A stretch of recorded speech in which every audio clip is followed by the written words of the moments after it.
Kemudian yang ketiga, doa. Istighfar itu doa minta ampun, belum doa minta rizki. Yang ketiga, doa minta rizki.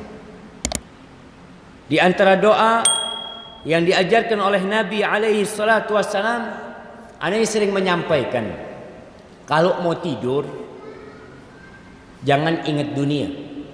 Ingat apa? Mati.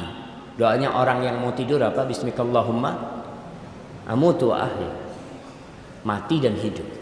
Tapi ternyata tadi malam ana baca doa ini, Nabi alaihi salatu wasallam mengajarkan kepada kita doa ingat hutang sebelum tidur.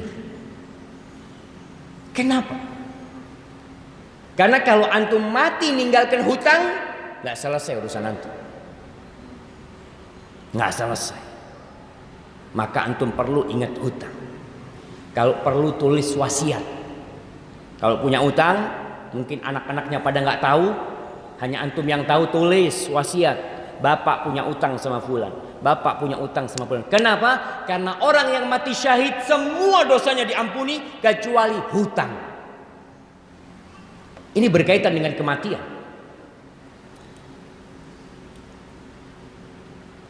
An Suhail mengatakan kana Abu Saleh ya'muruna. Abu Saleh ini nyuruh kita kalau kita mau tidur agar kita miring ke kanan kemudian baca doa. Apa doanya? Allahumma rabbas samawati wa rabbal ardi wa rabbal arsyil azim. Ya Allah, Rabb pemilik langit yang 7 lapis, pemilik bumi, pemilik arsy yang besar, wa rabba kulli syai. Engkau Rabbnya segala sesuatu. Faliqal habbi wan nawa. Engkau yang membelah biji. Kita lihat beras itu atau jagung itu atau apa saja terbelah kemudian muncul. Antum kalau ngelihat biji apa? Biji durian.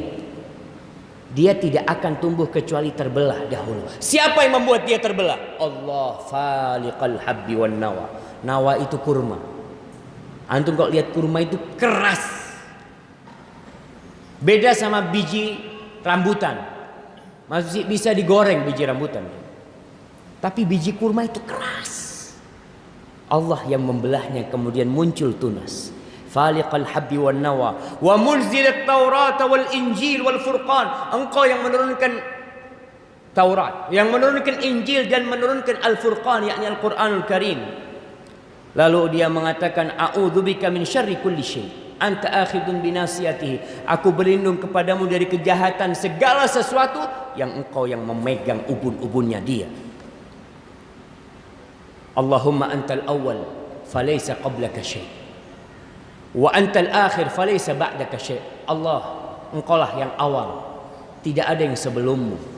Engkaulah akhir yang tidak ada sesudahmu. Wa anta dhahir falaysa fawqaka syai'. Engkau yang zahir, tidak ada yang di atasmu sesuatu pun.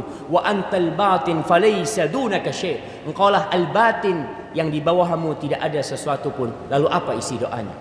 Ini tawassul jemaah. Tawassul dengan nama Allah dan sifatnya. Setelah itu doanya iqdi annad dain wa aghnina minal faqr. Ya Allah, bayarin utang kami ya Allah. Lunasi utang hamba ya Allah. Dan berikan kepada kami karuniamu supaya kami jauh dari kefakiran. Minta sama Allah. Lalu silahkan antum tidur. Disebutkan bahwa Abu Hurairah meriwayatkan hadis ini secara marfu kepada Nabi alaihi salatu wasallam. Iqdi annad dain wa aghnina minal faqr. Doa. Hari esok ya sudah terserah Allah. Yang penting kita sudah memohon dan berdoa. Kemudian tiap pagi Nabi berdoa, Allahumma inni as'aluka ilman nafi'an wa rizqan thayyiban wa amalan mutaqabbala. Tiap pagi beliau berdoa, kita kadang-kala lupa baca doa itu. Sebelum matahari terbit antum baca doa. Minta ilmu yang bermanfaat, bukan sembarang ilmu. Yang kedua, minta rizki yang baik, bukan sembarang rizki. Kita nggak mau dapat rizki yang haram. Yang ketiga, minta amalan yang diterima oleh Allah Jalla Jalla. Karena ada orang yang makan haram, doanya nggak dikabulkan. Bertahun-tahun dia berdoa, kok nggak dikabulkan Ustaz? Lihat, mungkin ada yang haram yang antum makan. Kemudian yang keempat, tasbih. Bertasbih, membaca subhanallahi wa bihamdih atau subhanallah subhanallah. Rasulullah sallallahu alaihi wasallam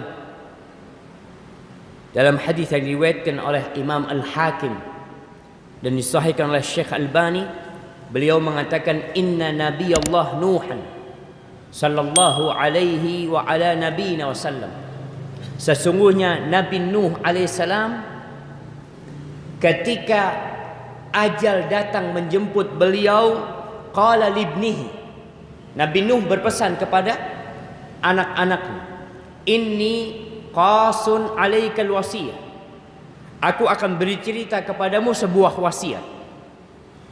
Amuruka bisnatain wa anhaka anisnatain. Dia mengatakan, aku menyuruhmu dengan dua perkara dan aku melarangmu dengan dua perkara. Apa perintah pertama? Amuraka bila ilaha illallah. Aku perintahkan kepadamu dengan la ilaha illallah. Jaga la ilaha. Ucapkan dan amalkan konsekuensi dari la ilaha illallah. Siapa yang tidak bisa mengucapkan la ilaha illallah? Burung beo kalau diajarin la ilaha illallah bisa. Burung kakak tua kalau diajarin la ilaha illallah bisa. Tapi apa yang membedakan la ilaha illallahnya dia dengan la ilaha illallahnya seorang muslim? Apa bedanya? Kita dituntut untuk memahami artinya, melaksanakan tuntutan dan kandungan la ilaha illallah, bukan sekadar mengatakan la ilaha illallah. Makanya ada orang yang mengatakan la ilaha illallah tapi dia benci sama Allah, dia tidak menerima aturan Allah, dia tidak tunduk dengan la ilaha illallah. Berarti bohong antum mengatakan. Orang-orang munafikin, Masya Allah, apakah mereka tidak mengatakan la ilaha illallah? Mereka bersalaman dengan Nabi, tangannya menyentuh tangan Rasulullah sallallahu alaihi wasallam. Antum baca surat Al-Munafiqun, idza ja'akal munafiquna qalu nashhadu innaka la rasulullah wallahu ya'lamu innaka la rasuluh wallahu yashhadu innal munafiqina lakadzibun. Bohong, syahadatnya bohong, la ilaha illallahnya bohong, dusta. Maka ketahui, mengucapkan la ilaha illallah itu mudah, tapi konsekuensi dari la ilaha illallah itu yang dituntut. Antum tahu dokter itu ada sumpahnya, pejabat negara tuh ada sumpahnya. Bahkan kita lihat disumpah dengan Quran. Apakah omongan mereka itu benar atau bohong? Nanti dilihat di amalannya. Bagaimana seorang hakim MK yang akhirnya berkhianat? Ajib. Ketuanya berkhianat. Mana sumpah? Itulah yang kita katakan. Kalau ngomong semuanya bisa. Nabi Nuh ketika mengatakan kepada anaknya, aku perintahkan kepadamu dengan la ilaha illallah. Apakah anaknya tidak mengatakan la ilaha illallah? Anaknya mengatakan. Tapi perintah ini dalam maksudnya, bukan hanya ucapan di lisan.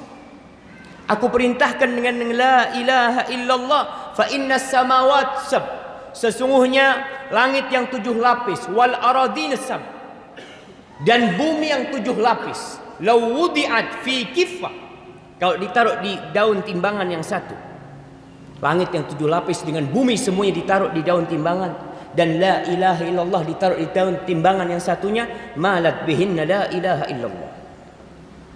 Tentunya la ilaha illallah akan lebih berat dari sana.